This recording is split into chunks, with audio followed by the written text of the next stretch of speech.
हाँ जी भाई, जय हिंद, नमस्कार। क्या हालचाल, कैसे हैं आप सभी? आशा और उम्मीद करता हूँ आप सभी स्वस्थ हों, शानदार हों, जबरदस्त हों। आ जाइए भाई, फटाफट से हम आ चुके हैं आपके सामने एकदम लाइव, तरोताजा एनर्जी के साथ, जोश के साथ। देख रहे हो आजकल तुम्हारे भाई की एनर्जी बढ़ती जा रही है और एकदम टाइम पे भाई ने आना शुरू कर दिया है। इसका मतलब तुम भी आना शुरू कर दो, हैं? इसका मतलब समझ रहे हो, तुम भी आना शुरू कर दो। कुछ तो बातें रही होंगी। हाँ बिल्कुल रही होंगी।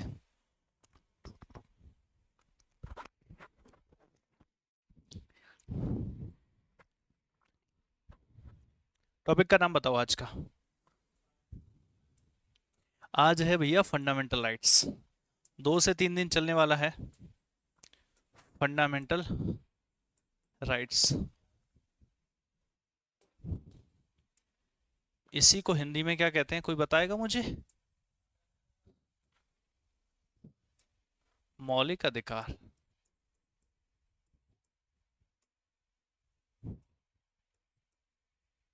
अच्छा, कई बार तो मैं पूछता हूँ बालकों को फंडामेंटल राइट्स क्या होते हैं, वो कहते हैं मौलिक अधिकार। मतलब हिंदी में ट्रांसलेट करके बता देते हैं। अधिकार। समझ रहे हो बात को? समझ रहे हो, समझ रहे हो? हैं? समझ रहे हो, समझ रहे हो? तो हाँ।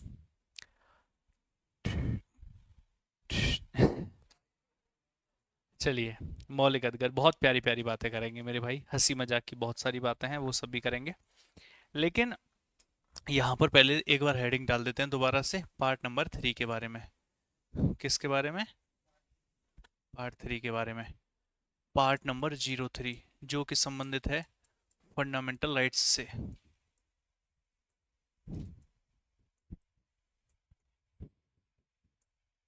इन्हीं को मौलिक अधिकार कहा जाता है।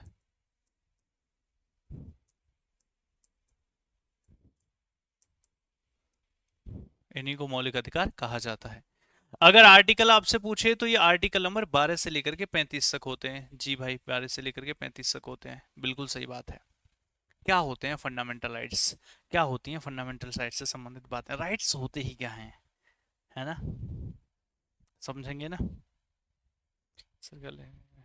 अरे पीएनजी वीएनजी तो सब अपलोड हो ही जाएगी, पीएनजी में क्या रखा है। अब हम आपको करवा रहे हैं यहाँ पर टू द पॉइंट, बिल्कुल सामने हाथ से लिख लिख करके। तुम पीएनजी के पीछे पागल हो? पीएनजी भी अपलोड हो जाएगी। देखो, अगर फंडामेंटल राइट्स की बात कर रहे हो तो एक छोटी सी बात तो सबसे पहले लिख लो कि इनको लिया गया है टेकन फ्रॉम यूएसए। कहाँ से लिया गया है? टेकन फ्रॉम यूएसए, यानी कि अमेरिका से लिया गया है। ये बात आपसे जरूर पूछता है। दूसरी चीज, ये जो पार्ट नंबर 3 है, इस पार्ट नंबर 3 को कहा जाता है also known as, also known as, या फिर ऐसे कर लो नोन एज, इसे कहा जाता है नोन एज मेगना कार्टा ऑफ कॉन्स्टिट्यूशन। क्या कहा जाता है? अरे चल जा। मेगना कार्टा ऑफ कॉन्स्टिट्यूशन।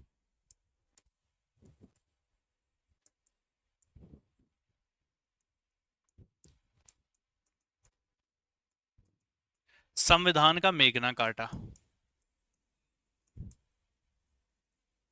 संविधान का मेगना कार्टा। ठीक है। सर क्या होता है मेगना कार्टा और क्यों कहा जाता है इसको मेगना कार्टा, ये बताइए आप हमें तो। संविधान का मेगना कार्टा। मेरे भाई, अगर मैं मेगना कार्टा से संबंधित बात बताने की कोशिश करूं तो ये क्यों कहा जाता है और होता क्या है? एक्चुअली ये जो है ना राइट्स, आज हम जिन राइट्स की बात करते हैं, ये राइट्स पहले के समय नहीं हुआ करते थे। आज जिन राइट्स की हम बात करते हैं मेरे भाई, ये राइट्स यानी कि अधिकार।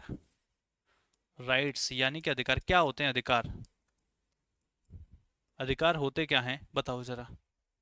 अधिकार कहते किसे हैं? आज आप कहते हो मेरे पास घूमने का अधिकार है, मेरे पास सोने का अधिकार है, मेरे पास मेरे फोन के पासवर्ड रखने का अधिकार है, मेरे पास खाने का अधिकार है, मेरे पास रहने का अधिकार है, मेरे पास कहीं जाने का अधिकार है। ये आज आप कह देते हो। आज से 500 साल पहले, 2000 साल पहले, 1000 साल पहले, 1500 साल पहले आप ये नहीं कह सकते थे। इसका मतलब है ये जो अधिकार अधिकार खेलते हो ना आप, it is a modern age concept. यह आधुनिक युग की शुरुआत है, यह आधुनिक युग में देखने को मिलता है। It is a modern age concept.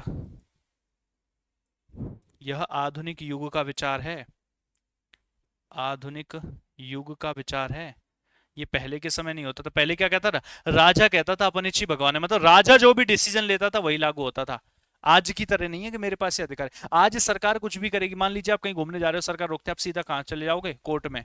Court क्या करेगा? सरकार को आपका डांट फटकार लगाएगा, आपके किसी भी राइट का। सरकार पुलिस वाले आपको अरेस्ट करेंगे, लेके 24 घंटे से ज्यादा लॉकअप में रख दिया, आप सीधा कोर्ट जा सकते हो, इवन दो कि सुप्रीम कोर्ट जा सकते हो, आपको 24 घंटे से ज्यादा लॉकअप में रखा ही नहीं जा सकता। पहले के समय राजा ने कहा चलो इसको आजीवन कारावास दे दो, दे दिया, इनका इसको पेड़ पे बांध दो, पक्षी खा जाएंगे, खा जाएंगे। राजा ने कहा उल्टा लटका दो, 15 दिन उल्टा लटका दिया। तो ये मॉडर्न एज कॉन्सेप्ट है, पहले के समय नहीं हुआ करता था, पहले के समय राजा की ही हुकूमत चलती थी। क्या आज सरकार की हुकूमत चलती है? नहीं, संविधान में जो कुछ लिखा है उसी के अकॉर्डिंग सरकार चलती है। इसका मतलब हमारे पास जो राइट्स हैं, उसने सरकार की पावर को लिमिटेड कर दिया है। पहले क्या था, राजा जो चाहता था वो हो जाता था, आज तो नहीं हो सकता है। आज तो सरकार वही कर सकती है जो लिखा हुआ है ऑफिशियली, तो बाकी तो फिर पीछे से तो समझ रहे हो, कुछ भी हो जाता है। तो मेरा कहने का मतलब यह है कि आज सरकार अपना मनचाहा काम नहीं कर सकती है। एब्सेंस ऑफ आर्बिट्रेरी पावर्स, यानी मनमानी शक्तियों का ना होना। तो यहां पर ये राइट्स है, राइट्स का मतलब क्या होता है? इसका मतलब आप कह सकते हो पावर किसकी? लोगों की। किस चीज की? Power to limit the government, limit the government, सरकार को सीमित करने की शक्ति। अधिकार क्या होते हैं? सरकार को सीमित करने की शक्ति, करने की शक्ति। तो लोगों की सरकार को सीमित करने की जो शक्ति है उसी को राइट्स कहा जाता है। अब आई बात समझ में थोड़ी थोड़ी सी? राइट्स किसे कहा जाता है? सरकार को सीमित करने की शक्ति, यही राइट्स कहलाती है। It is a modern age concept, इसीलिए ये आज से 500 साल, 2000 साल, 1000, 1500, 2000, 3000 साल पहले देखने को नहीं मिलता था। एक और बात बता दूं आपको, it is a modern age concept. बिल्कुल सही है सर, ये तो पता है, ये बात तो पता थी, आगे की बात बताओ ना भैया। इन राइट्स का जो ओरिजिन हुआ है, मॉडर्न ओरिजिन तो है ही, आधुनिक युग में तो है ही है, लेकिन इनका जो ओरिजिन हुआ है वो कहां से हुआ है, कोई मुझे बताएगा? इनका ओरिजिन हुआ है वेस्टर्न ओरिजिन। कहां से हुआ है? वेस्टर्न ओरिजिन, यानी पश्चिमी देशों से। यानी जो पश्चिमी देश थे वहां से इनका ओरिजिन हुआ है, पश्चिमी कंट्रीज से। और पश्चिमी कंट्रीज लिबरल हैं। पश्चिमी कंट्रीज का मतलब समझते हो? ये हम कहाँ यहाँ पर पढ़ते हैं, हम ईस्टर्न वर्ल्ड में हैं। पश्चिमी वर्ल्ड ये वाला, जैसे अमेरिका हो गया, यहाँ से यूके हो गया, फ्रांस से इधर वाली जो है, यूके से इधर वाले जो देश हो गए, वो सब क्या पश्चिमी कंट्रीज हैं, अमेरिका वगैरह। अब यहाँ से हुआ है इनका ओरिजिन, और ये कंट्रीज क्या है? लिबरल। और हमारा भारत क्या है? हमारे भारत में क्या देखने को मिलते हैं? हमारे इंडिया में देखने को मिलते हैं कस्टम्स एंड ट्रेडिशंस। हमारे इंडिया में क्या देखने को मिलते हैं? Customs and traditions.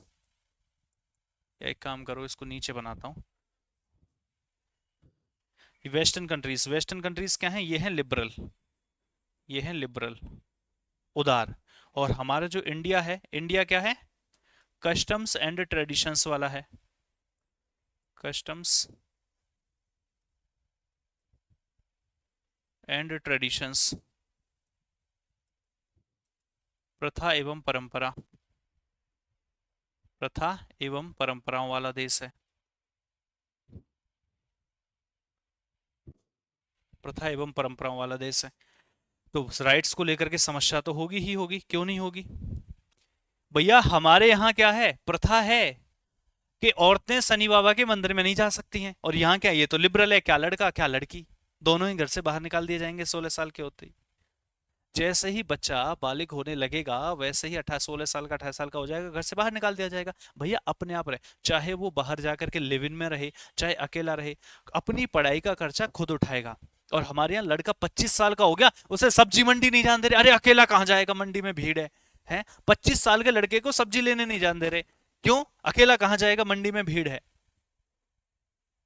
हमारा ये लल्लू, क्या नाम है लल्लू का, कृष्णा है, अब इसको इसको मार्केट जाने में डर लगता, नहीं मैं नहीं जा रहा, भीड़ हो रही है, मैं नहीं जा रहा, भीड़ हो रही है। मैंने कहा फॉर्म भर के आजा अपना जो है, इसको डर लग रहा, क्यों? भीड़ हो रही है। अब बताओ जरा कैसे काम चलेगा? मम्मी फोन कर रही है, अकेला नहीं आना बेटा, साथ में आना है। अब ऐसे कैसे काम चलेगा? घर से बाहर निकलना पड़ेगा। तो घर से बाहर कैसे निकला? वहां देख रहे हो, 16 साल 17 साल का होते ही घर से बाहर निकाल देते हैं कि अपने आप करो, कुछ भी करो, कहीं भी जाओ, पढ़ाई करनी नहीं करनी कुछ भी सब अपने आप डिसाइड करो, चाहे लड़का हो चाहे लड़की हो। और हम यहाँ पे घर से बाहर नहीं जान दे रहे, सब्जी लेने नहीं जान दे रहे यार। गली के बाहर दुकान पे नहीं जान दे रहे, कुत्ते लग जाएंगे। समझ रहे हो तुम बात को? ये और छोड़ो छोड़ो, कुत्ते लगेंगे, बिल्ली रास्ता काट गई है, और हमारे यहाँ बिल्ली रास्ता काट जाती है तो हम आगे नहीं जाते, क्यों? अशुभ हो जाएगा कुछ ना कुछ। अब बिल्ली के पास इतना ही पावर है, वो सोचो जरा, अशुभ हो जाएगा। मतलब मुझे लगता है अभी पाकिस्तान के साथ कोई दिक्कत चली है, बिल्लियां भर भर के बॉर्डर पे छोड़ दो, उनके साथ अशुभ हो जाएगा। बिल्ली के पास इतनी पावर है। हमें लगता है ट्रंप जहां स्पीच देने जा रहा हो उसके सामने बिल्ली छोड़ दो, कोई भी ना माने बिल्ली छोड़ दो, क्यों? उसके साथ गलत हो जाए। मतलब समझ नहीं आ रहा ये चल क्या रहा है। गांव में आपने देखा होगा, पहले पानी भरने के लिए जाते थे, तुमने कहीं देखा होगा, तुम्हारे यहाँ सब समरसेबल और लगे, पानी भरने के लिए जाते थे, अगर कोई भरा हुआ मटका वगैरह पानी लेके आ रहा, तब तो ओहो शुभ हो गया, और अगर कोई खाली लेके पड़ गया हो, तुम बाहर जा रहे हो, ये तो अशुभ हो जाएगा। उबले देखे, उबले गाँव में कंडा, हाँ है ना, गोबर से जो बनने वाले, अगर उन्हें लेके कोई सामने पड़ जाए तो अशुभ हो जाएगा। मतलब कोई भी, अगर तुम्हारी पड़ोसी से लड़ाई हो जाए, तुम दो उबले लेके नहीं, हा अशुभ हो जाएगा उसके साथ। समझ रहे हो बात को?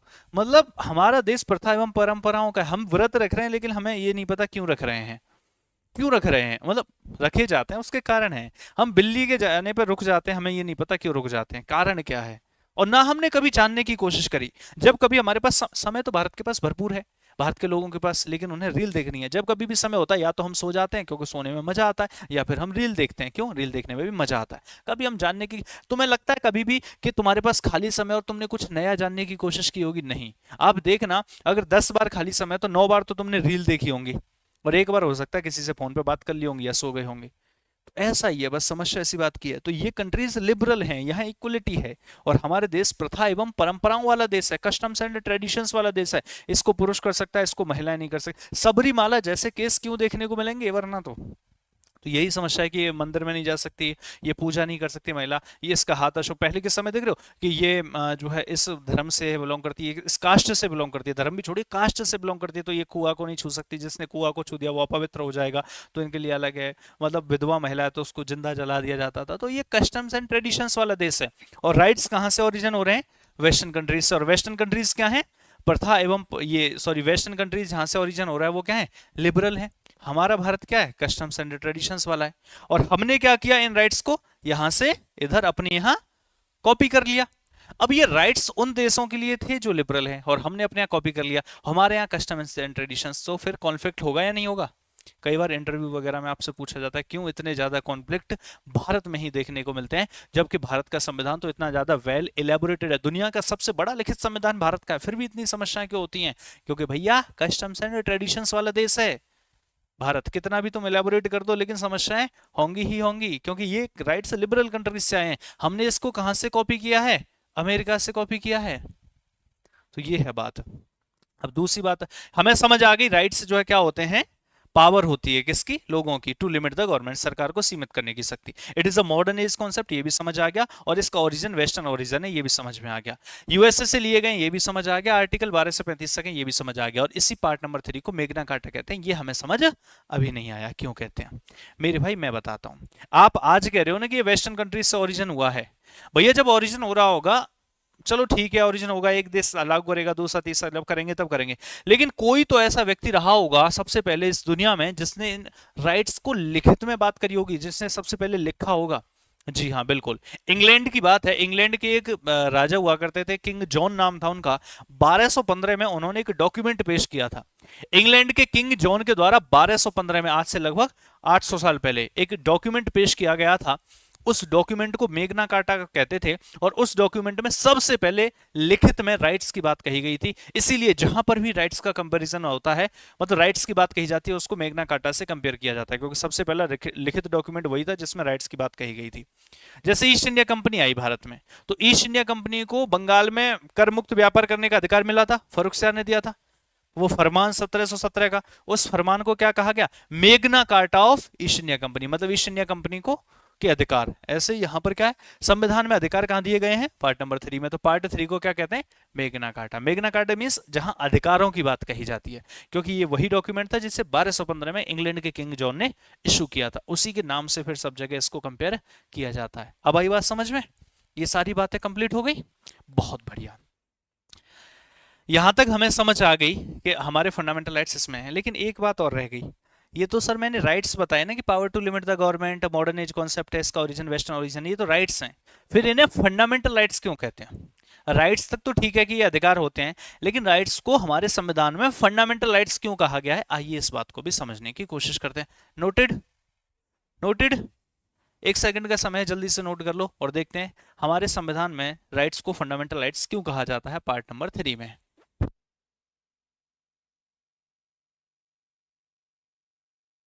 को हिंदी में क्या कहते हैं मेरे भाई? उत्पत्ति। बहुत बढ़िया, उत्पत्ति पश्चिमी देशों से हुई है, लिखो फटाफट से।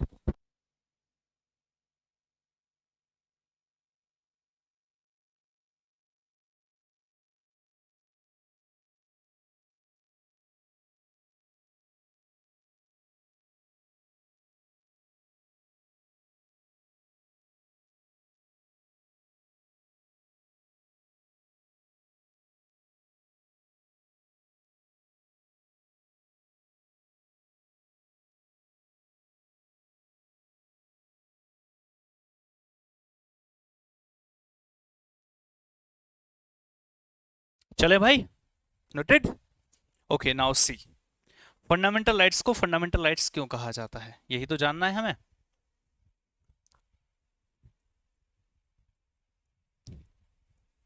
इन्हें फंडामेंटल राइट्स क्यों कहा जाता है, ये चीज जाननी है।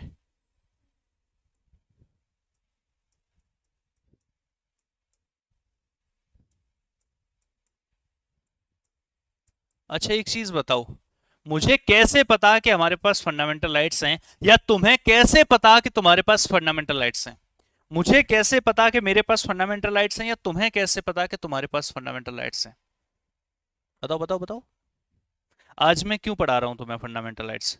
क्योंकि मैं तुम्हें संविधान पढ़ा रहा हूं, और ये राइट्स कहां लिखे होंगे? संविधान में। मतलब तुम ये कहना चाह रहे हो कि ये जो राइट्स हैं, मतलब ये जो अधिकार हैं, ये कहां पर लिखे हुए हैं? कॉन्स्टिट्यूशन में। कॉन्स्टिट्यूशन में यानी संविधान में। संविधान क्या है? संवैधानिक कानून ही तो है, बेसिक कानून है, मतलब कहने का हमारे देश का सबसे बेसिक कानून क्या है? कोई और लॉ लागू होना हो, संविधान तो होगा ही होगा। जो बेसिक लॉ होता है उसी को तो कहते हैं फंडामेंटल लॉ। तो जो संविधान है वो अपने आप में क्या है? Fundamental law. फंडामेंटल लॉ, मूल कानून कह लीजिए, मूल कानून या मौलिक कानून है वो। और मेरे भाई मुझे एक चीज बताओ, ये जो संविधान है वो हमारे देश का मूल कानून है, और अगर ये हमें कुछ ना कुछ राइट्स दे रहा है, हमारे देश का मूल कानून जब हमें कुछ ना कुछ राइट्स दे रहा है, हमारे देश का फंडामेंटल लॉ जब हमें कुछ ना कुछ राइट्स दे रहा है, तो वो फंडामेंटल राइट्स कहलाएंगे कि नहीं कहलाएंगे? हाँ या ना? कहलाएंगे। बिल्कुल सही कहा, इसीलिए इन्हें फंडामेंटल राइट्स कहते हैं, because these rights are granted by the constitution of India which is the fundamental law of our country. क्योंकि ये अधिकार हमारे देश के संविधान के द्वारा हमें दिए गए हैं, और हमारे देश का संविधान हमारे देश का मूल कानून है, और हमारे मूल कानून के द्वारा दिए गए अधिकार ही मौलिक अधिकार कहलाते हैं। पहली चीज। दूसरी चीज क्या है? दूसरी चीज मेरे मुन्ना ये है कि भैया आप एक बात बताइए, कोई भी पर्सन होता है, यानी कि कोई भी व्यक्ति होता है, कोई भी पर्सन होता है, कोई भी व्यक्ति होता है। अच्छा जैसे मान लो मैं हूं, आप हैं, कोई भी है, हमको हमारी बेसिक नीड क्या होती है? रोटी कपड़ा मकान। फिर आगे तो बढ़ते जाएंगे, रोटी है तो अच्छी रोटी हो खाने में, सुबह शाम सब्जी हो, एक टाइम से काम नहीं, फिर 3 टाइम हो, है ब्रेड भी हो, अच्छा ब्रेड भी हो, फिर ब्रेड में भी ब्राउन ब्रेड हो, ब्राउन ब्रेड के बाद भी व्हीट ब्रेड हो, है ना, अलग अलग हो जाते हैं। फिर खाने में अलग अलग लेवल चीजें चेंज हो जाती हैं ना। अब ब्रेड सूखे नहीं खाने, अब तो पीनट के साथ खाने हैं, है ना, अलग ही मतलब समझ रहे, माहौल चेंज हो। फिर पानी भी अब तो फिर है मिनरल वाटर चाहिए, है ना, पता नहीं विराट कोहली वाला चाहिए पानी। तो अलग अलग चीजें हैं खाने में, फिर तो अलग है। अच्छा खैर छोड़ो, हमारा तो कोई लेना देना नहीं है इन सब चीजों से। लोग वेज खा रहे हैं, नॉन वेज खा रहे हैं, हम तो भैया वेजिटेरियन है, राम राम राम राम राम, है ना। तो ये उसमें भी अलग लेवल, मतलब फिर ठीक है, रोटी कपड़ा मकान बेसिक नीड होती है, फिर तो डिमांड होती है रोटी कपड़ा पहले क्या चाहिए? कपड़ा चाहिए, अब कपड़े में सिंपल कपड़े पहन लेंगे, फिर क्या चाहिए? फिर ब्रांडेड चाहिए, फिर लोगों ने कहाँ जाना है, फिर तो अब मॉल से जाके लेंगे, फिर और ऊपर जाएंगे, फिर और ऊपर जाएंगे, और ऊपर जाएंगे, ऐसा। फिर तो जूते भी किसके, जॉर्डन के चाहिए, है ना, ऐसे काम नहीं चलता, जूते भी ऐसे छोटे मोटे ये रेड चिप वगैरह, ये सब वुडलैंड, ये सब नहीं चाहिए, किसको चाहिए, जॉर्डन के चाहिए। अलग लेवल है। तो ये सारी चीजें हैं, तो बेसिक नीड तो रोटी कपड़ा मकान है। अच्छा, ऐसे इंसान के ओवरऑल डेवलपमेंट के लिए जैसे कार्बोहाइड्रेट भी चाहिए भैया हमको, है ना, मिनरल्स भी चाहिए हमको, प्रोटीन भी चाहिए हमको, वाइटामिन भी चाहिए हमको, तभी तो ओवरऑल डेवलपमेंट हो जाएगा, हो पाएगा। पता लगा विटामिन डी नहीं मिल रही, हड्डियां कमजोर होती जा रही हैं, ए नहीं मिल रही, आंखें कमजोर होती जा रही हैं, तो हमारे ओवरऑल डेवलपमेंट के लिए ये सब चाहिए। अच्छा, वैसे ही एक इंसान के ओवरऑल डेवलपमेंट के लिए कुछ बेसिक राइट्स भी तो होंगे। तो जो बेसिक राइट होंगे, उन्हीं बेसिक राइट को हम क्या कहेंगे, एक इंसान की ओवरऑल डेवलपमेंट के लिए जो बेसिक राइट्स चाहिए होते हैं, उन्हीं बेसिक राइट्स को क्या कहा जाता है, फंडामेंटल राइट्स कहा जाता है। दो कारण बता दिए मैंने फंडामेंटल राइट्स क्यों कहा जाता है। अब मैं बताता हूं आपको तीसरा कारण। तीसरा कारण मेरे मुन्ना ये होता है कि ऐसा कोई भी व्यक्ति, ऐसा कोई भी पर्सन, ऐसा कोई भी पर्सन हो जो आकर के इंडिया की लैंड पर खड़ा हो जाए, बस भारत की भूमि पर कदम रखते।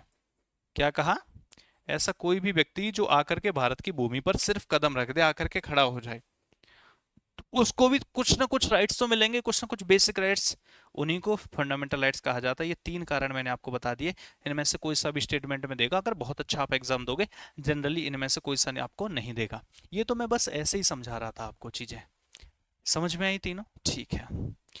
क्योंकि फंडामेंटल लॉ हमारा संविधान है, वो राइट्स देता है, तो फंडामेंटल राइट्स है, बेसिक राइट्स है।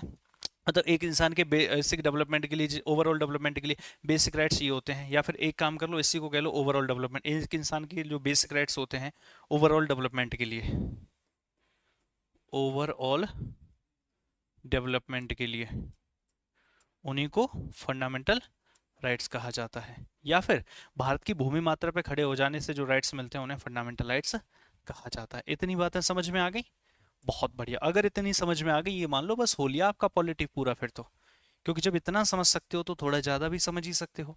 आ जाओ, एक नोट लिखवा दूं यहाँ पे, NOTE वाला लिखवा देते हैं, मुझे पता है तो मैं, कोई दिक्कत नहीं होगी, लिखो। अच्छा, मैं ये सारी चीजें कह रहा हूँ आपसे कि आपके पास अधिकार है, आपके पास अधिकार है, तो ये तो हर एक व्यक्ति के पास अधिकार होंगे। मैं बार बार कह रहा हूँ, ये पर्सन पर्सन पर्सन मतलब हर व्यक्ति के पास अधिकार होंगे। ये मान लीजिए आपको घर से लात मार करके बाहर निकाल दिया गया, कैसे, एक होता है प्यार से, एक होता है लात मार करके बाहर निकाल दिया गया है। खाने के लिए खाना नहीं है, पहनने के लिए कपड़ा नहीं है, रहने के लिए घर नहीं है, रोटी कपड़ा मकान कुछ भी नहीं है, आप सिर्फ भारत की जमीन पर खड़े हो, तो आपके पास क्या है, मतलब आपको परेशान नहीं होना, जब आपके पास कुछ नहीं है तो भी आपके पास फंडामेंटल राइट्स हैं, हालांकि आप इन्हें खा नहीं सकते, लेकिन हैं। अच्छा, हर एक व्यक्ति के पास है, तो क्या मैं ऐसा लिख सकता हूं कि individual individual is the basis of fundamental rights, individual is the basis of fundamental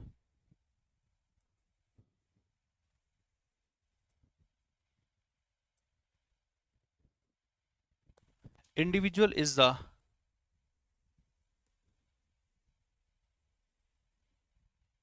basis of fundamental rights। यानी व्यक्ति आधार है मौलिक अधिकारों का।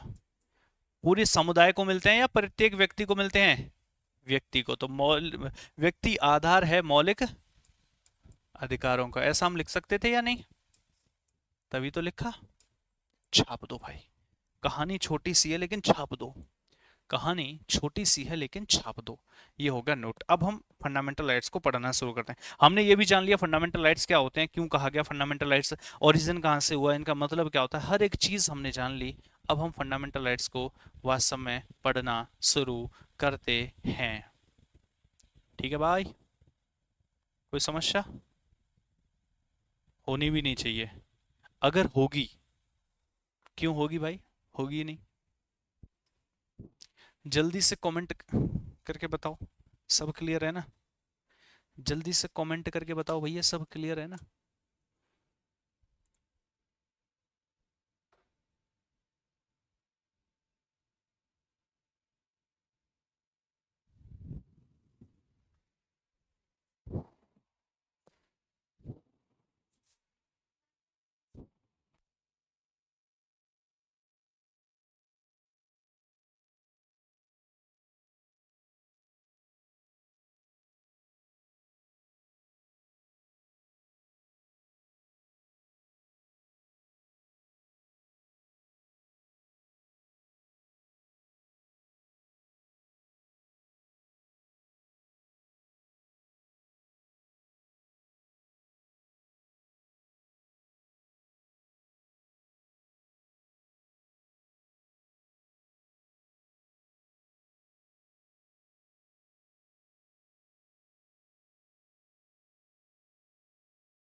हाँ भाई चलें।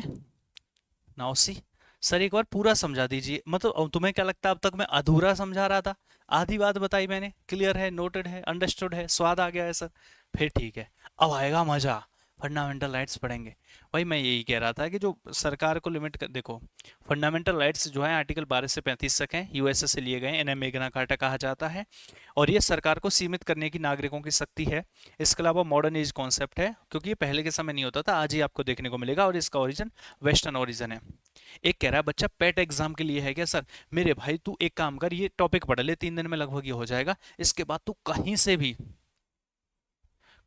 भी जाकर के क्वेश्चंस लगा ले, तेरे से ना हो जाए तो बता दी, या फिर एक काम करना, छोड़ छोड़ छोड़, कल परसों का जो भी टॉपिक पढ़ा हुआ, जैसे सिटीजनशिप हमने पढ़ी, उसके कहीं से भी जाके क्वेश्चंस लगा ले, तेरे से होते हैं कि नहीं देख ले। यूनियन टेरिटरी पढ़ा है, लगा ले जाके क्वेश्चंस, प्रियम्बल लगा ले, शेड्यूल्स लगा ले, अब तक जो भी हमने पढ़ लिया है उसके क्वेश्चंस जा करके लगा, फिर देख होते हैं कि नहीं होते। तू किसी किसी भी वनडे एग्जाम के लगा ले, किसी के भी, आपसे सारे क्वेश्चंस हो जाएंगे। आ जाओ, ये बात हो गई। अब हम थोड़ा आगे बढ़ते हैं और बात जानने की कोशिश करते हैं इन फंडामेंटल राइट्स के बारे में। चलिए लिखें फंडामेंटल राइट्स। ओके,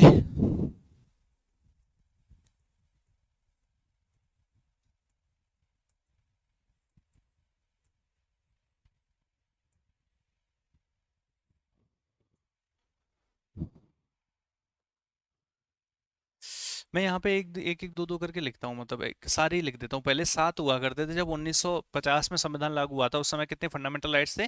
7। सबसे पहला होता है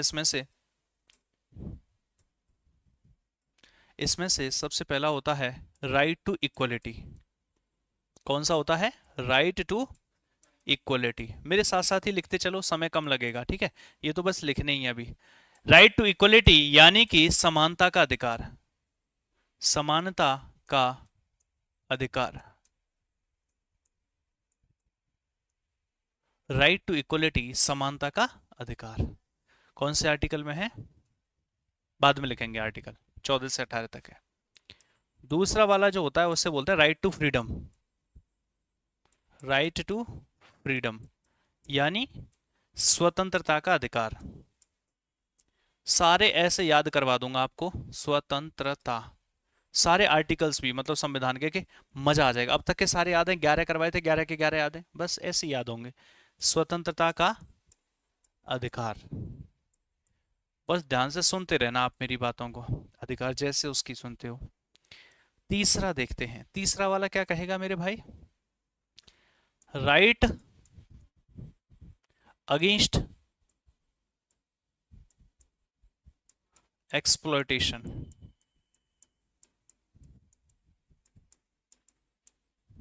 शोषण के विरुद्ध अधिकार, शोषण के विरुद्ध अधिकार। राइट अगेंस्ट एक्सप्लॉयटेशन यानी शोषण के विरुद्ध अधिकार। तीसरा, चौथा वाला जो होता है उसको बोलते हैं right to freedom of religion. Right to freedom of religion, धार्मिक स्वतंत्रता का अधिकार, धार्मिक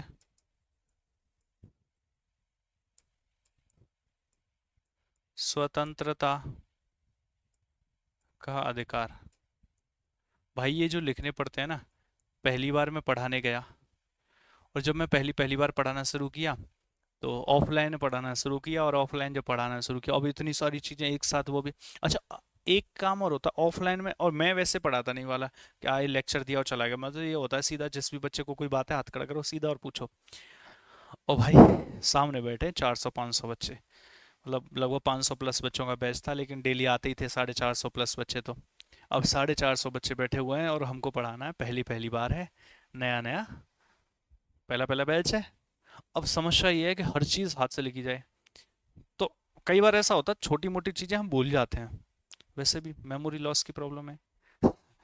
तो एक दिन हुआ, 2 दिन हुआ, मैं कहा, ये तो गड़बड़ हो जाएगी। एक तो छोटी, आज से सोचो 7-8 साल पहले की, 8 साल पहले की बात, और आज से 8 साल अभी भी मैं बालक ही, और ऊपर से 8 साल पहले तो और बालक, छोटा सा बालक मैं, पतला सा मैं लड़का था, अब तो पेट बाहर आ गया है। तो हुआ क्या कि मैं गया, मैंने कहा यार ये तो गड़बड़ हो जाएगी, और बस सामने बैठे हैं जिनकी दाढ़ी है एकदम 26 26 27 27 साल के बच्चे, एसएससी के, डिफेंस के, मतलब सीडीएस के और एसएससी के बच्चे। मैं कहा ओहो। 2 दिन तो मेरे भाई हो गया। तीसरे दिन जब हुई बात, मैंने कहा ऐसा है, सिंगल बात भी भूल नहीं जाए। और मैं तुम्हें किसी दिन दिखाऊंगा उस समय की जो रफ कॉपियां भरी थी ना, फिर मैंने रात को जग जग करके।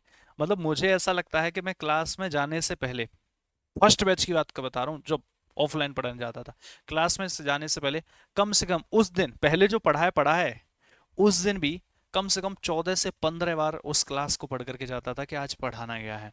14 से 15 बार लिख लिख करके पेज बस बस मतलब उसमें राइटिंग समझ आने की जरूरत नहीं है, बस लिख लिख लिख लिख लिख लिख, हाँ भूलना नहीं चाहिए, क्योंकि उस समय पहली बार पढ़ाने जाओ, ऊपर से बड़े बड़े बच्चे हो रहे हैं यार, मेरे से बहुत बड़े बड़े। मैंने कहा चलो कोई दिक्कत नहीं है, लेकिन फिर भाई मजा आया, और तब से फिर, अच्छा फिर तो धीरे धीरे चीजें रट जाती हैं आपको, ठीक है। तो ये है धार्मिक स्वतंत्रता का अधिकार। मुझे ऐसा सडनली इसलिए याद आ गया क्योंकि उस समय कुछ ऐसा वर्ड था पर्टिकुलर, हाँ, राइट अगेंस्ट एक्सप्लॉयटेशन। अब मुझे एक्सप्लॉयटेशन की हिंदी मेरे दिमाग से निकल गई थी, तब मुझे याद आ रहा था वो कभी शोषण के विरुद्ध अधिकार। अच्छा, एक लैंग्वेज में दिक्कत भी नहीं होती है, जब दोनों लैंग्वेज आती है और पर्टिकुलर वर्ड की अगर बच्चा हिंदी पूछे तो ओहो। लेकिन धीरे धीरे समय के साथ साथ फिर वो चीजें सब याद हो जाती हैं। आ जाइए 5वां लिखिए। तो right to freedom of religion हो गया। अब देखो ये है cultural and educational right. Cultural and educational right. Educational right for minorities, यानी अल्पसंख्यकों के लिए, अल्पसंख्यक, अल्पसंख्यक कौन होते हैं? जो 50% से कम है, और हिंदुओं को अलावा सब 50% से कम है। अल्पसंख्यकों के लिए शैक्षिक, अब देख रहे हो हिंदी का वर्ड आ गया नहीं, शैक्षिक एवं सांस्कृतिक अधिकार।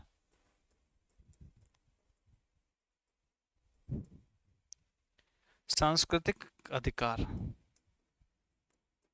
शैक्षिक एवं सांस्कृतिक अधिकार। इसके अलावा 6वां है राइट टू प्रॉपर्टी, संपत्ति का अधिकार। राइट टू प्रॉपर्टी यानी संपत्ति का अधिकार।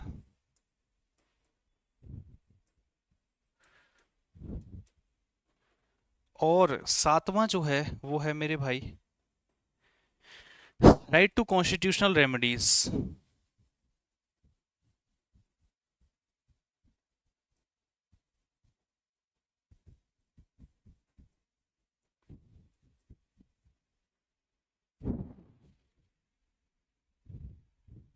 अच्छा, इतना चल जाएगा इतने में तो, यानी संवैधानिक उपचारों का अधिकार।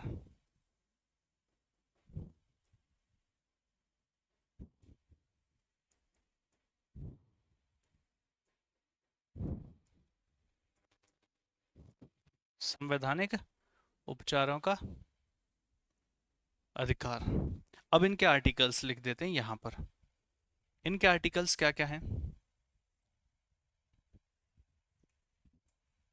जैसे इससे लिखते हैं राइट टू इक्वलिटी है, ये मेरे भाई आर्टिकल नंबर 14 से लेकर के 18 के बीच में आते हैं। ये आते हैं article number, right to freedom है आर्टिकल नंबर 19 से लेकर के 22 तक। राइट अगेंस्ट एक्सप्लॉयटेशन है आर्टिकल नंबर 23 से लेकर के 24 तक। Right to freedom of religion है आर्टिकल नंबर 25 से लेकर के 28 तक। Cultural and educational right for minorities, अल्पसंख्यकों के लिए शैक्षिक एवं सांस्कृतिक अधिकार आर्टिकल नंबर 20 से लेकर 30 तक। संपत्ति का अधिकार आर्टिकल नंबर 31 में। Right to constitutional remedies article number 32 में। बात आई इतनी सी समझ में? ठीक है, मेरे नहीं आई, बताओ क्यों? वो इसलिए नहीं आई मेरे समझ में क्योंकि जब मैंने फंडामेंटल राइट्स की बात कही थी तो मैंने कहा था आर्टिकल 12 से लेकर के 35 तक क्या है? Fundamental rights. और जब मैंने कहा था कि 12 से लेकर के 35 तक फंडामेंटल राइट्स हैं, तो भैया जो 12 है, जो 12 है, जो 13 है, 14 से लेकर के 32 तक तो आपने लिख दिए। जो 12 है, 13 है, जो 33 है, जो 34 है और जो 35 है, वो कहाँ गए? ये फंडामेंटल राइट्स कहाँ हैं? ये आर्टिकल्स क्यों नहीं लिखे गए आखिर? ये हाँ वही कहना चाह रहे हो ना तुम भी, सर आर्टिकल 12 13 कहाँ गए? मैं भी तो वही कह रहा हूँ, मेरा भी तो यही क्वेश्चन है कि आपने यहां पर जो 7 के 7 फंडामेंटल राइट्स लिख दिए, ये तो 14 से शुरू होते हैं और 32 पे जाके खत्म हो जाते हैं। इसका मतलब 12 13 33 34 35 कहाँ गए? क्या हम इन्हें भूल गए? नहीं, इतना भी मेमोरी लॉस नहीं है जो भूल जाए। एक्चुअली मेरे भाई, फंडामेंटल राइट्स मैंने क्या कहा? Power to limit the government, सरकार को सीमित करने की शक्ति। तो एक्चुअल में हमें जो पावर देते हैं वो 14 से लेकर 32 तक ही देते हैं। एक्चुअल पावर कौन देते हैं? 14 से लेकर के 32 तक। जो आर्टिकल 12 है, 13 है, 33 है, 34 है और 35 है, ये हमें सिर्फ बताते हैं कि फंडामेंटल राइट्स से संबंधित ये सारी कंडीशंस भी हैं। तो ये तो कुछ ना कुछ फंडामेंटल राइट्स से संबंधित चीजें बयां करते हैं, लेकिन हमें जो पावर देते हैं वो कौन से देते हैं भैया? ये आर्टिकल नंबर आपका जो है 14 से लेकर के 32 तक ही है जो एक्चुअल पावर देते हैं। या ऐसा लिख दूं यहाँ पे एक्चुअल पावर? जो हमें एक्चुअल पावर देते हैं वो कौन से हैं? 14 से लेकर के 32 तक। आर्टिकल 12 13 33 34 35 क्या है? जो थोड़ा सा बताते हैं फंडामेंटल राइट्स के बारे में। क्या क्या बताते हैं पहले हम वही पढ़ेंगे। पहले हम 12 13 33 34 35 यही पढ़ेंगे, बाद में पढ़ेंगे इन 7 को। तो इतना समझ आया? अब सुनो, ये जो 7 हैं ये हुआ करते थे जब संविधान लागू हुआ था। आज ये कंडीशन नहीं है, आज कुछ और है। आज क्या है? आज क्या है? आज की बात बताता हूं मैं। आज की बात सुनोगे? सुनो, 1950 में क्या हुआ? 7 फंडामेंटल राइट्स हुआ करते थे, कोई दिक्कत नहीं थी। लेकिन इनमें से आज एक हमारे बीच नहीं है। तो कितने बचे? 6। तो एट प्रेजेंट हमारे पास कितने फंडामेंटल राइट्स हैं? 6। अगर आपसे पूछे हमारे पास कितने फंडामेंटल राइट्स हैं, 7 करोगे कि 6? 6। अगर पूछे संविधान लागू हुआ था उस समय कितने फंडामेंटल राइट्स थे? 7। आज 6 हैं। सर कौन नहीं रहा हमारे बीच? बताऊंगा। राइट टू प्रॉपर्टी, जो ये आर्टिकल 31 है ना, ये आज हमारे बीच नहीं है। ये यहां से शिफ्ट हो चुका है। कहां पर? आर्टिकल 300A में। ये शिफ्ट होके कहां पहुंच चुका है? 300A में। Now it's a legal right, ये कानूनी अधिकार है। अब ये कानूनी अधिकार है, अब ये फंडामेंटल राइट नहीं है। कैसे कैसे शिफ्ट हुआ इसकी कहानी को मैं अभी बयां कर रहा हूं। सबसे पहले मैं इसको बताऊंगा, राइट टू प्रॉपर्टी वाले को। इसके बाद मैं 12 13 33 34 35 बताऊंगा, और उसके बाद फिर 14 से 32 तक पढ़ेंगे, ठीक है? तो पहले सब इतना छाप लो। इतना छापने के बाद फिर चलते हैं राइट टू प्रॉपर्टी कहाँ गया, कैसे गया। तो छठवां फंडामेंटल राइट आज हमारे बीच नहीं है, लिख लो।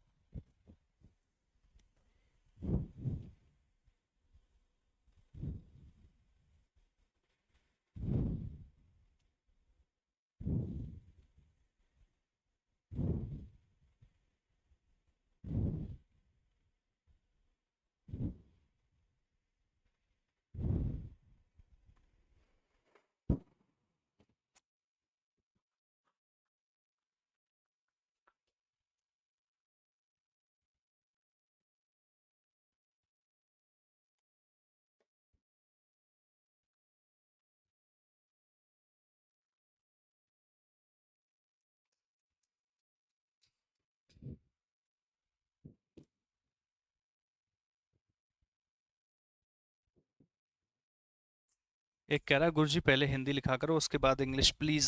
और कोई इंग्लिश वाला बच्चा ऐसा कहे पर पहले इंग्लिश लिखा करो उसके बाद हिंदी प्लीज। तो अबे यार, जब दोनों लैंग्वेज लिखी हुई हैं तुझे दिक्कत क्या है? हिंदी पहले लिख दूं या इंग्लिश, उसमें क्या दिक्कत आ रही है? तो मुझे बस यही बहुत बड़ी प्रॉब्लम है मुझे उन बच्चों से जो बेकार की शिकायतें करते रहते हैं। कुनुक पुनुक ऐसे नहीं, जो मम्मी भूख लग, भूख क्या बेटा, भूख लगी रोटी खा ले। नहीं मम्मी भूख लग रही। अरे क्यों लग रही है? एक बच्चा कह रहा है सर आप बहुत घमंडी हो, मेरे कमेंट्स को इग्नोर कर रहे हो। यस बच्चे, तूने बिल्कुल सही पहचाना और जल्दी पहचान लिया। सर टाइम जल्दी बीत जाता है आपकी क्लास में, पता नहीं चलता है। हाँ यार दोस्त, जब आप ध्यान से किसी चीज को देखते हो, आपको मूवी देखते हुए भी तो पता नहीं चलता है, क्योंकि जिस चीज में आपको इंटरेस्ट आता है उस चीज में पता नहीं चलता है समय का, है ना? और कुछ मान लो टेस्टी सा हो, अपनी इच्छा से खाने, मतलब जो आपको बहुत पसंद हो वो आपको मिल जाए, तो उसको खाने में भी तो पता नहीं चलता। आप क्या कोशिश करते हो? वो ज्यादा से ज्यादा देर चले, धीरे धीरे खाते हो, मजा आ रहा है ना इसी चीज को लिए।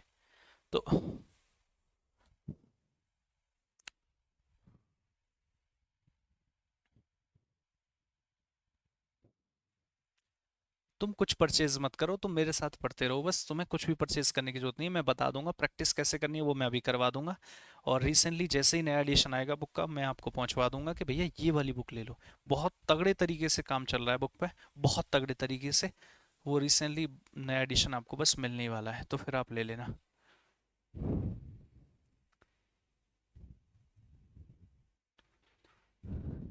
नहीं यार, मैं हर जगह हिंदी लिखता हूँ, ऐसा नहीं है। जहाँ जरूरत ही नहीं होती, अब मान लो फंडामेंटल राइट्स है, मैंने इतनी बार लिख दिया मौलिक अधिकार, अब तुम कहो अगर यहाँ हिंदी नहीं लिखी है तो फिर यार ये तो बेवकूफ़ी वाली बात है।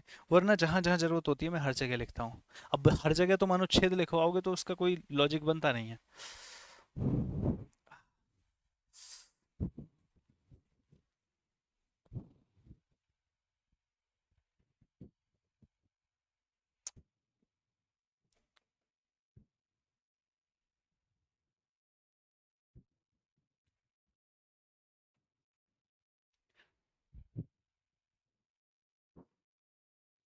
चले अब हो गया। आ जाओ, अभी राइट टू प्रॉपर्टी वाली क्या कहानी थी मैं बताता हूँ। राइट टू प्रॉपर्टी को समझने से पहले आप ये समझते रहिए कि ये जो फंडामेंटल राइट्स हैं इनको आपसे कोई भी छीन नहीं सकता है। ये जो फंडामेंटल राइट्स हैं इनको आपसे कोई भी छीन नहीं सकता है, मौलिक अधिकारों को।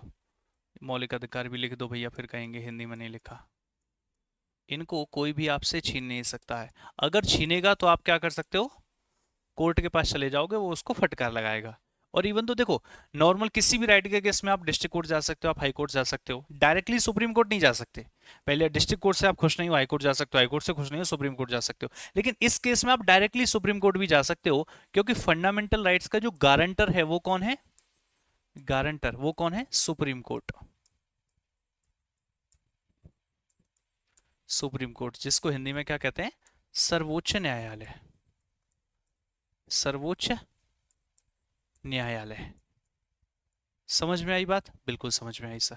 तो सर्वोच्च न्यायालय सुप्रीम कोर्ट जो है गारंटर है। अच्छा, अब मैं आपको एक एग्जांपल से समझाता हूँ।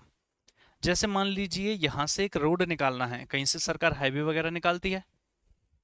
अब क्या हुआ, इस रोड के बीचों बीच में यहाँ से सबकी जमीन वगैरह सरकार क्या करती है, जहां से भी रोड निकलता है बल्ले बल्ले हो जाती है, 5 गुना 6 गुना 10 गुना पैसा देती है वहां के हिसाब से। तो लोगों के मजे आ जाते हैं, पैसा पैसा है। एक स्कॉर्पियो ले लेते हैं और थार वार फॉर्चुनर वर्चुनर लेके फिर स्वैग मारते हैं, और बचे हुए पैसे का पेट्रोल डलाते हैं, डीजल डलाते हैं, ठीक है। अच्छा मान लीजिए ये सब है, एक आदमी की जमीन है यहाँ पर बीचों बीच में, मान लो 2 बीघा जमीन है। इस आदमी यहाँ से जब ये रोड निकल रहा था, इस आदमी ने कहा मैं अपनी जमीन नहीं दूंगा, मैं अपनी जमीन नहीं दूंगा। अब क्या हुआ, सरकार जबरदस्ती लेने लगी, तो ये आदमी कहाँ पहुंच गया, कोर्ट में। कोर्ट ने कहा, सरकार को फटकार लगाई कि भैया तुम किसी से किसी की जमीन जबरदस्ती नहीं ले सकते। अब सरकार करे तो कर क्या, ले नहीं सकती, तो फिर सरकार ने इस हाईवे को ऐसे करके घुमा के निकाला बेकार में बगल वालों से। कहीं स्टेडियम बनाना, क्रिकेट स्टेडियम बनाया जा रहा है, एक आदमी का 100 गज का प्लॉट है, वो कह रहा है मैंने धोनी को आज तक हेलीकॉप्टर शॉट मारते नहीं देखा, यहीं पर अपनी चारपाई डाल करके हुक्का भर के यहाँ से बगल में से धोनी शॉट मारेगा। अबे यार, इतने बड़े ग्राउंड में कैसे शॉट मारेगा। तो कोई भी क्रिकेट स्टेडियम है, एयरपोर्ट है, रोड है, कहीं ना कोई अड़चन जरूर आएगी प्रॉपर्टी से संबंधित।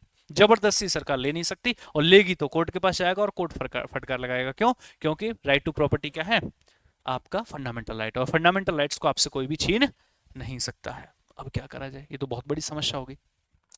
सरकार बोली ना रहेगा बांस और ना बजेगी बांसुरी। एक काम करो, इस राइट टू प्रॉपर्टी को भी हटा दो। सरकार ने क्या किया कि ये जो फंडामेंटल राइट था, आर्टिकल 31 तो आप जानते ही हो। आर्टिकल 31 में क्या था, राइट टू प्रॉपर्टी। इसी को हिंदी में क्या बोलते हैं, संपत्ति का अधिकार। अब सरकार ने क्या किया, इसको हटा देते हैं।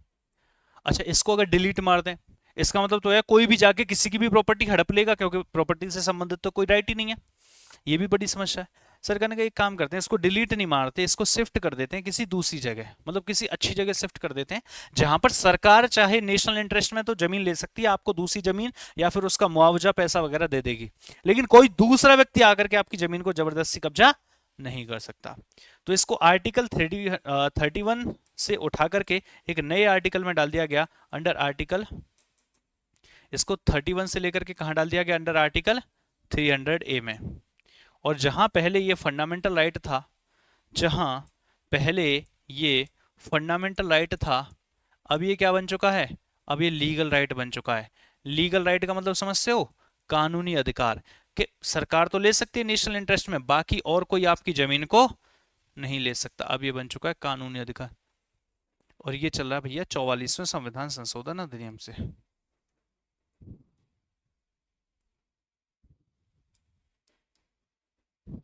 1978 में, क्योंकि संविधान में कुछ भी चेंज करने के लिए संविधान संशोधन अधिनियम तो करना ही पड़ेगा।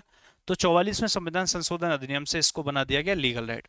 और आजकल भी तो चल रहा है ये जो है दिल्ली देहरादून एक्सप्रेस वे है, तो इसी में जैसे ही आप बड़ौद से आगे दिल्ली की तरफ जाते हो तो मेन हाईवे जो है, मतलब उधर से आने वाला रोड तो क्लियर है, इधर से जाने वाला जो है देहरादून से दिल्ली जाने वाला जो रोड है, उसमें बीच रोड में एक घर आ रहा है, उस पर अभी भी वो जो है केस चल रहा है, उस वजह से वो जगह फाइनल नहीं हो पाई है, और वो रोड स्टार्ट नहीं हो पाया, वरना तो बढ़िया करके ये हाईवे शुरू हो जाता वहां से, उस जगह से बड़ौद वाले से।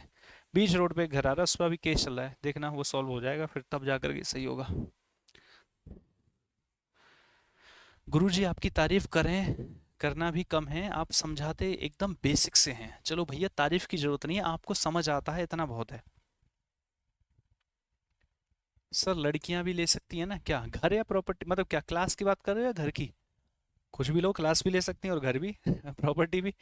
Best teacher ever, love you sir, शुक्रिया मेरे भाई, शुक्रिया।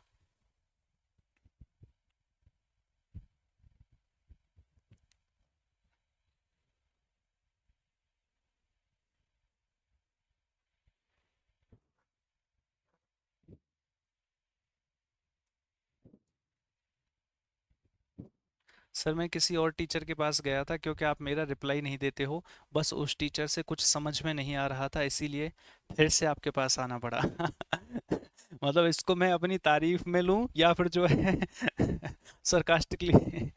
ठीक है। और बताओ क्या हाल है भैया? एकदम बढ़िया हैं, ठीक है।